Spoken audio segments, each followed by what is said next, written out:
पुण्याजवळचं कारेवाडी गाव साधं, शांत, पण आपल्या आत अनेक गुपितं लपवून ठेवलेलं. गावातले सगळे एकमेकांना ओळखतात.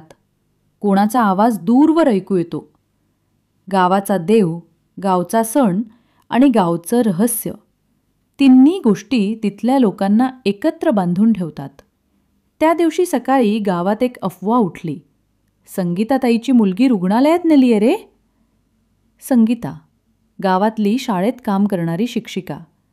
तिची 7 वर्षांची मुलगी चिमुकली आर्या सगळ्यांची लाडकी. कुणी म्हणालं ताप आलाय, कुणी म्हणालं काहीतरी विचित्र झालंय. पण सगळ्यांच्या चेहऱ्यावर एक प्रश्न होता, नेमकं काय झालं? संगीता रडत होती.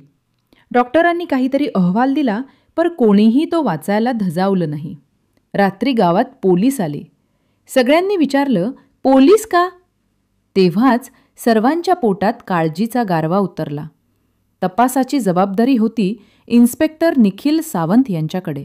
शांत पण खूप हुशार अधिकारी. त्यांनी गावात येताच एकच गोष्ट सांगितली, आपण अफवा नाही, पुरावे पाहू. सत्याला आवाज असतो, पण तो ऐकायची हिंमत हवी. डॉक्टरांनी दिलेल्या अहवालात काही अत्यंत गंभीर शारीरिक त्रासाचे चिन्ह दिसले होते, पण तपशील अस्पष्ट होते.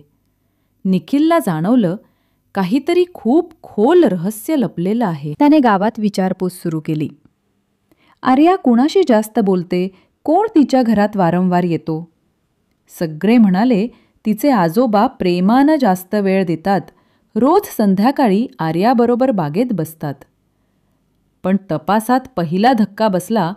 आर्याचे आजोबा गणेशराव देशमुख, निवृत्त शिक्षक, गावात खूप आदराचे मानले जाणारे व्यक्ती. पण 2 महिन्यांपूर्वीपासून काहीतरी बदललेले दिसत होते. काही लोक म्हणाले ते एकटे बोलतात, काहीतरी लिहित बसतात, रात्रभर झोपत नाहीत. निखिलने गणेशरावांना भेटलं. ते शांत होते, पण त्यांचे डोळे काहीतरी सांगत होते. त्यांच्या खोलीत एक वही होती, शब्दांच्या सावल्या. त्यात लिहिलं होतं, सत्याला लोक पाहू शकत नाहीत, म्हणून मी ते शब्दात बंद करून ठेवलं आहे.